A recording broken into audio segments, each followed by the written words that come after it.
Hello viewers, welcome to our channel. ఎలా ఉన్నారండి అందరూ? నేనైతే చాలా బిజీగా, కొంచెం నీరసంగా, కొంచెం అలాగా ఉన్నాను. ఎందుకనేది మీకు ముందు వీడియోలో మాట్లాడుకుందాము. ఇప్పుడొచ్చేసి ఇదేంటంటే మొత్తంగా నా పర్సనల్ వ్లాగ్ అనమాట. అండ్ చాలా మంది లేడీస్కి ఇది చాలా యూస్ఫుల్ అవుతుంది. సో స్కిప్ చేయకుండా చివరి వరకు చూడండి, చాలా విషయాలు మాట్లాడుకుందాము. అండ్ అలాగే మొదటిసారి చూస్తున్న వాళ్ళు ఎవరైనా ఉంటే కనుక ప్లీజ్ సబ్స్క్రైబ్ చేసుకోండి, పక్కన ఉన్న బెల్ ఐకాన్ క్లిక్ చేసేయండి. అండ్ ఇంక వీడియో సంగతికి వచ్చేస్తే దానికంటే ముఖ్యంగా చివరి వరకు చూసిన తర్వాత ఈ వీడియో మీకు ఎలా అనిపించిందో కామెంట్ బాక్స్ ద్వారా కామెంట్ చేయడం మాత్రం మర్చిపోవద్దు. ఇంక వీడియో విషయానికి వచ్చేస్తే మా అత్తయ్య గారు ఊర్లో లేరు. సో నాకు వెనకాల సపోర్ట్గా ఉండే ఆవిడ సడన్గా ఊరు వెళ్ళాల్సి వచ్చింది. అందుకని ఒక సపోర్టివ్గా ఉండే పర్సన్, అది ఇద్దరు పిల్లలతో, నెలల పిల్లలతో ఉన్న వాళ్ళకి చాలా ఇబ్బంది అని చెప్పాలి. ఎందుకంటే ఇప్పుడు మా పెద్దమ్మాయి ఉన్న ఏజ్ అనుకోండి, అలా స్కూల్కి పంపించేస్తే మళ్ళీ రిటర్న్ వచ్చే వరకు మనకు కొంచెం ఫ్రీ టైం దొరుకుతుంది. అలా కాకుండా ఇలా మంత్స్ బేబీ తోటి అండ్ అలాగే ఒక పాపతోటి వెనకాల ఉన్న మనిషి లేకపోతే ఎంత సఫర్ అవ్వాలో, అలాగే నేను ఎలా మేనేజ్ చేశాను అండ్ టైం సెట్ చేసుకుంటూ చిన్న పాపని, పెద్ద పాపని, ఇంట్లో పనులతోటి, ఇంట్లో ఎవరు లేకుండా మొత్తం ఒక వారం 10 రోజులు మేనేజ్ చేయాలంటే అది మామూలు విషయం కాదు. సో నేను ఎలా మేనేజ్ చేస్తున్నాను అనేది ఇప్పుడు ఈ వ్లాగ్లో చెప్తాను. అలాగే మీలో చాలామంది నాకు తెలుసు వర్కింగ్ చేసుకుంటూ, ఇంట్లో పిల్లల్ని చూసుకుంటూ, వెనకాల ఎవరు లేకుండా కూడా చాలామంది మేనేజ్ చేస్తూ ఉంటారు. నిజంగా వాళ్ళందరికీ హ్యాట్స్ ఆఫ్ అండి. ఎందుకంటే మార్నింగ్ లేవడం దగ్గర నుంచి రాత్రి 12, 11 వరకు పడుకునేదాకా ప్రతి పని చేసుకోవాల్సిందే. ఇంక్లూడింగ్ అందులో జాబ్ చేస్తున్న లేడీస్ అయితే ఇంకా నిజంగా చెప్పక్కర్లేదు మాటల్లో. వాళ్ళ కష్టం అసలు నేను ఇప్పుడు చేస్తుంటే నాకు తెలుస్తోంది. ఎందుకంటే ఇప్పటి వరకు కూడా ఒక కిడ్ అండ్ జాబ్ చేయడం, ఇంట్లో మేనేజ్ చేసుకోవడం అది అలవాటు పడిపోయాను. ఇప్పుడు ఇద్దరు పిల్లలు, చంటి పిల్లతోటి, పెద్ద పిల్లతోటి ఇంట్లో ఉన్నా కూడా పనులు మేనేజ్ చేయడం వితిన్ టైం అనేది మేనేజ్ చేసుకుంటే అది వేరు. టైంతో పాటుగా పరిగెత్తాలి అంటే మాత్రం చాలా కష్టము. సో ఇప్పుడైతే మా అత్తయ్య గారు ఇంట్లో లేరు. ఇంకా మొత్తం పనంతా నాదే అనమాట, ఏ టు జెడ్. ఇదివరకు మా వారు టైమ్స్ కొంచెం తక్కువ ఉండేది కాబట్టి ఆయన ఏదో ఒక వెనకాల హెల్ప్గా ఉండేవారు. ఇప్పుడు అది కూడా లేదు, మొత్తం నేనే చేసుకోవాలి. లేచిన దగ్గర నుంచి పడుకునేదాకా ప్రతి పని కూడా నాకే పడింది. అండ్ ఇంక్లూడింగ్ దీపం పెట్టడం అన్నీ కూడా. ఇదివరకు మా వారు ఉంటే దీపం పెట్టడము, దేవుడి సామాన్లు చేయడము, మా పిల్లకి కొంచెం హెల్ప్గా ఉండేవారు. ఇప్పుడు అది కూడా లేదు కాబట్టి మొత్తం పనంతా నాదే.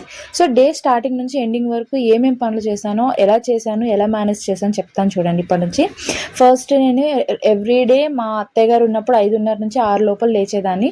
మహా అయితే 6:15 అలా అయ్యేది. ఎందుకంటే పాపకి స్నానం చేయించడానికి ఒక మామగారు వచ్చేవారని చెప్పాను కదా. సో ఆవిడ 5:30 ఆ టైంకి వచ్చేవారు. సో ఆవిడ రాగానే నేను లేచేదాన్ని. దానికి ముందుగా మా పెద్దమ్మాయిని లేపి రెడీ చేయాలి కాబట్టి 6కి ఖచ్చితంగా లేచేసేదాన్ని. సో ఇప్పుడైతే ఇంట్లో ఎవరు లేరు, నేనే మొత్తం చేయాలి కాబట్టి 5, మా 5:15 ఆ టైంకి లేస్తున్నాను. లేవడం కొంచెం ఫ్రెష్ అప్ అయిపోయి ఇల్లులు తుడుచుకోవడము, ఇల్లులు తుడిచిన తర్వాత మొత్తం నీట్గా చేసేసుకొని బయట ముగ్గు వేసుకోవడము, అది అయిపోయిన తర్వాత అప్పుడు ఇంట్లోకి వచ్చేసరికి నాకు 6 అవుతుంది. ఒకవేళ 6 కంటే ఇంకా ముందు అయిపోతే కనుక నేను మా పాపను లేపకుండా ముందు కాఫీ తాగడమో లేదా స్టవ్ అది తుడుచుకోవడము, బయట ముగ్గు వేసుకోవడము, ఇవి పనులు అయ్యేవి. దాని తర్వాత మా అమ్మాయిని లేపి మా అమ్మాయికి స్నానము, ఈ లోపల మా చిన్న అమ్మాయి స్నానం చేయించడానికి ఆవిడ రాకపోతే కనుక మా అమ్మాయిని మేకప్ అది చేసేసి స్కూల్కి రెడీ చేసేసి డ్రెస్సింగ్ అది చేసి కూర్చోబెట్టేసేదాన్ని. లేదు అంటే కనుక ఫస్ట్ మా చిన్న పాపకి స్నానం అయిపోయి తనని పడుకోబెట్టిన తర్వాత మా పెద్దమ్మాయి దగ్గరికి వచ్చేదాన్ని. సో ప్రజెంట్ అయితే ఫస్ట్ ఆవిడ రాలేదు ఇంకా, అందుకని మా పెద్దమ్మాయిని రెడీ చేసేసాను. ఈ లోపల వంట అయ్యింది. తర్వాత వాషింగ్ మిషన్ రన్ అవుతుంది. ఈ లోపల ఆవిడ వస్తే నూనె అది పెట్టడానికి క్లాత్, నూనె ఒకటి రెడీగా చేసి పెట్టాను. అండ్ ఈ లోపల మా స్నానం చేయించి ఆవిడ వచ్చారు. సో పాపకి స్నానం అయిపోయింది, మా పెద్దమ్మాయి రెడీ అయింది. అండ్ తర్వాత బట్టలు ఒక రౌండ్ అవుతోంది. అండ్ వంట మా అమ్మాయికి మటుకే చేశాను, ఎందుకంటే మా అందరితో చేయాలంటే టైం టేకింగ్. సో తర్వాత చేసుకుందాము పిల్లల్ని పంపించిందంటే ప్రజెంట్ మాత్రం మా అమ్మాయికి మటుకే వంట చేశాను నేను. మా అమ్మాయికి ఫ్రై అన్న ఇలాంటివంటే ఇష్టము. సో ఫ్రై చేసేసాను ఫస్ట్. అండ్ ఈ కప్స్లోకి అన్నం ఎందుకు తీస్తున్నానో ఆల్రెడీ ప్రీవియస్ వీడియోలో పెట్టాను. మా ఇంట్లో దేవుడికి ఒక కప్పు అండ్ అలాగే కాకులకి వాటికి పెట్టడానికి ఒక కప్పు మేము తినకుండా టేస్ట్ చేయకుండా ఫస్ట్ అయితే వాటికి 2 తీసిన తర్వాత అప్పుడు మేము టేస్ట్ చేస్తాము. సో వాళ్ళకైతే పక్కకు పెట్టేశానండి. దాని తర్వాత మా అమ్మాయికి అయితే లంచ్ బాక్స్ ప్రిపేర్ చేస్తున్నాను. ఫ్రై అండ్ పెరుగన్నం కలుపుతున్నాను ప్రజెంట్ అయితే. మా అమ్మాయికి ఏదో ఒక రకం ఉండి పెరుగు బ్యాకప్ ఉంటే తినేస్తుంది. ఎందుకంటే కర్రీ, పప్పు ఇలాంటివి కొంచెం అలవాటు పడలేదు మా అమ్మాయి ప్రజెంట్. సో దానికి అలవాటు పడుతోంది. ఇప్పుడు స్కూల్కి వెళ్ళడము, తనకి తను తినడము, స్కూల్లో అలవాటు పడుతోంది. అందుకని పెరుగన్నం అనుకోండి, అందులో ఏముండవు, ఉత్తి ప్లెయిన్గా ఉంటుంది కాబట్టి కొంచెం ఇష్టంగా తింటుంది. ఒకవేళ కర్రీ అది అటు ఇటు అయినా, ఉప్పు కారం అది తగిలినా, కొంచెం ఇష్టపడకపోయినా కూడా వెనకాల పెరుగన్నం పెడితే దాంతో మేనేజ్ చేసేస్తుంది. అందుకని ఏది పెట్టినా పెట్టకపోయినా పెరుగన్నం అనేది వెనక బ్యాకప్ కింద పెడుతూ ఉంటాను ఒక బాక్స్. సో అలాగా కొంచెం పెరుగన్నం కలిపాను, అలాగే ఫ్రై కలిపేశాను. మా అమ్మాయికి నెయ్యి వేయడం చూస్తే అన్నం తినదనమాట, తెలియకుండా అయితే మాత్రం తినేస్తుంది. సో అందుకని కొంచెం ఆయిల్ కలిపేసి ఫ్రై, కర్రీ అవి కలిపేసి పెడతాను. ఇంకో బాక్స్లో పెరుగన్నం కలిపేస్తాను.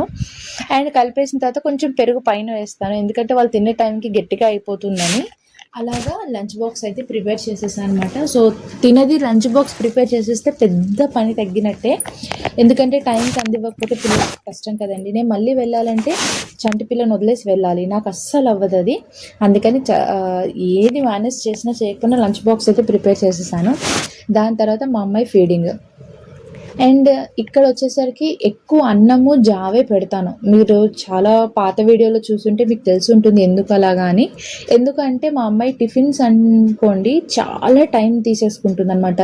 టిఫిన్స్ ఎక్కువ త్వరగా తినదు. అండ్ స్పెషల్గా పర్టికులర్గా కొన్ని టిఫిన్స్ మాత్రమే తింటుంది. అందుకని టిఫిన్ అయితే నేను ప్రిఫర్ చేయను. ఒకవేళ మధ్యలో లంచ్ స్కిప్ చేసినా ఈ అన్నం తినది ఆధారం ఉంటుందని నేను రాగి జావా లేదా అన్నం మాత్రమే పెట్టి పంపిస్తాను. సో మా అమ్మాయి సెక్షను, స్కూల్కి పంపే సెక్షన్ మాత్రం అయిపోయింది, కంప్లీట్ అయిపోయింది. దాని తర్వాత వచ్చేసి ఇంకా దీపం పెట్టడం అనమాట. ఎందుకంటే ఒకవేళ మార్నింగే మా అత్తయ్య గారు వెనకాల ఉండుంటే కొంచెం బిఫోర్గా దీపం అయ్యేది.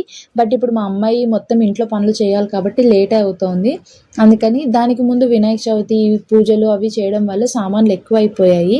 అందుకని అవి తోమేసరికి నాకు 1.5 అవర్ క్లీనింగ్ అవన్నీ చేసుకోవడము, దేవుడి సామాన్లు తోమడం, దాంతో గంటన్నర పట్టేసింది నాకు.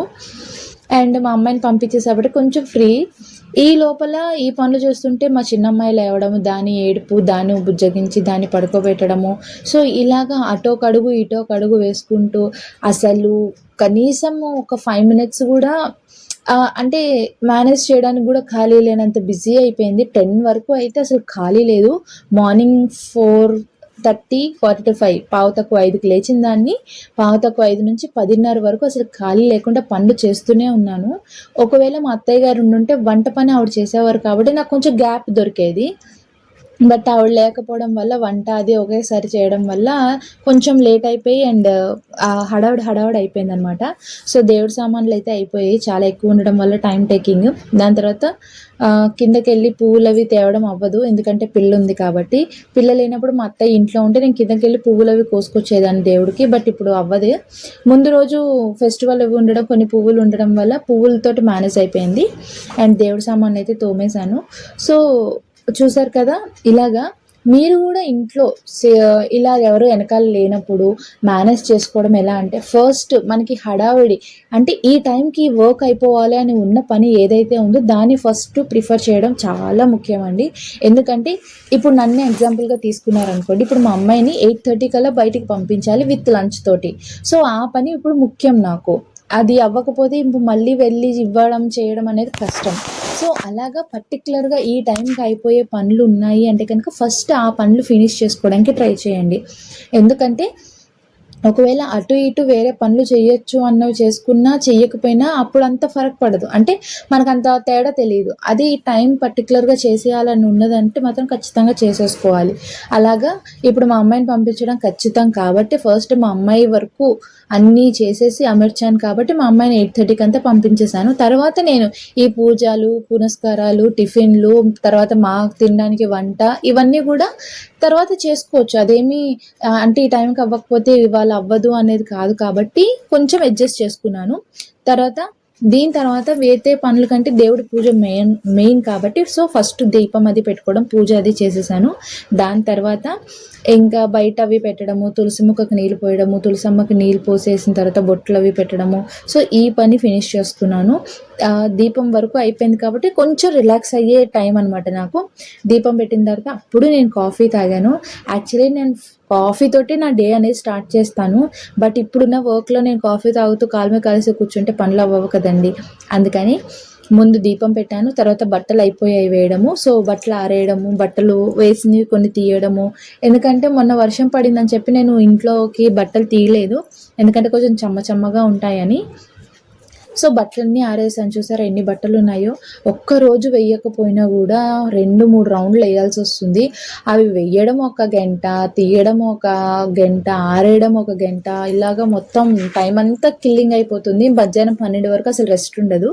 సో అందుకని అలాగా వదిలేసాను అనమాట. దాంట్లో కొన్ని బట్టలు ఉండిపోయాయి. ఉన్నంత వరకు గ్యాప్లో అన్నీ ఫిల్ చేసేసి బట్టలు అయితే ఆరేసాను. దాని తర్వాత ఆరేసిన బట్టలు తీసాను. అవన్నీ మడత పెట్టడం ఒక పూటే పడుతుందని చెప్పాలి. ఇంకా మా అమ్మ ఇంట్లో ఉందంటే అసలు ఆ రోజు అవ్వదు పని. అలాగా మొత్తం సెట్ చేసుకొని ఇలా పెట్టుకున్నాను అనమాట. ఇది నా బిజీ షెడ్యూల్. ఒక రోజులో ఒక పూట వరకు నేను చేసిన పనులండి. దీని తర్వాత అన్నం వడ్డించుకోవడము, మా మావయ్య గారు వస్తే ఆయనకి వడ్డించాలి, నేను తినాలి, మా పిల్లకి మళ్ళీ పాలిస్తూ దాన్ని కొంచెం అడ్జస్ట్ చేసుకోవాలి. మధ్యాహ్నం మా అమ్మాయి వచ్చేలోపల ఈ పనులన్నీ ఫినిష్ చేసుకొని నేను పెట్టుకోవాలి. మళ్ళీ 3 అయితే మా అమ్మాయి వచ్చేస్తుంది. దానికి రాగానే దాన్ని డ్రెస్సింగ్ చేంజ్ చేయాలి, పడుకోబెట్టాలి, మళ్ళీ ఈవినింగ్ యథావిధిగా. సో మార్నింగ్ లేచినప్పటి నుంచి మధ్యాహ్నం 12 వరకు ఉండే వర్క్ షెడ్యూల్ ఇది అనమాట. దీని తర్వాత లేచిన తర్వాత అంటే ఆఫ్టర్ లంచ్ నుంచి డిన్నర్ వరకు ఏం వర్క్ చేశాను, అది ఎలా మేనేజ్ చేశాను అనేది నెక్స్ట్ వీడియోలో చెప్తాను. ఐ హోప్ ఈ వీడియో మీకు యూస్ఫుల్ అయిందని అనుకుంటున్నాను. అండ్ ఇవన్నీ మా చిన్నమ్మాయి బట్టలు. బయట వేస్తే మళ్ళీ డస్ట్కి వాటికి డిస్టర్బ్ అవుతుందని ఇలాగా రూమ్లో ఉన్న కిటికీకి అడ్జస్ట్ చేసేసాను. ఇదండి నా డే షెడ్యూల్, మార్నింగ్ నుంచి మధ్యాహ్నం వరకు. ఆ తర్వాత వీడియో అనేది నెక్స్ట్ చేస్తాను. సో ఐ హోప్ మీకు నచ్చింది అనుకుంటున్నాను. నచ్చితే లైక్, షేర్ చేయడం మాత్రం మర్చిపోకండి. మళ్ళీ ఒక మంచి వ్లాగ్తో కలుద్దాం. అంతవరకు బాయ్. అండ్ నేను ఇలా మేనేజ్ చేసుకున్నాను. మీలో చాలామంది ఇలాంటివి మేనేజ్ చేస్తూ ఉంటారు. సో మీరు కొన్ని టిప్స్ చెప్తే నాకు మంచి యూస్ఫుల్ అవుతుంది. ఎలా మేనేజ్ చేశారు ఏంటి అనేది కామెంట్ బాక్స్ ద్వారా కామెంట్ చేయడం మర్చిపోవద్దు. అలాగే నాలాగా ఇలాగా సింగిల్గా సఫర్ అవుతున్న లేడీస్ అందరికీ నిజంగా చాలా చాలా చాలా గ్రేట్ అండి. మీరందరూ కూడా చాలా మేనేజింగ్ స్కిల్స్ అనేవి చాలా ఇంపార్టెంట్. అండ్ పిల్లలకి ఇబ్బంది కలగకుండా, ఇంట్లో వాళ్ళకి ఇబ్బంది కలగకుండా మీరు హెల్త్ చూసుకుంటూ ఇంట్లో ఇంత మేనేజ్ చేస్తున్నందుకు మీ అందరికీ కూడా ఇంకొకసారి క్లాప్స్ అండ్ హ్యాట్స్ ఆఫ్ అనమాట. మీరందరూ కూడా కామెంట్ చేయడం మర్చిపోవద్దు. అలాగే నా డే షెడ్యూల్ ఎలాంటిదని చెప్పాను కదా. సో ఆఫ్టర్ 12 తర్వాత ఏం చేశాను, ఎలా చేశాను అనేది ఇంకొక వ్లాగ్లో కలుసుకుందాం. అప్పుడు ఇంకా చాలా విషయాలు మాట్లాడుకుందాం. అంతవరకు బాయ్ ఆల్, టేక్ కేర్.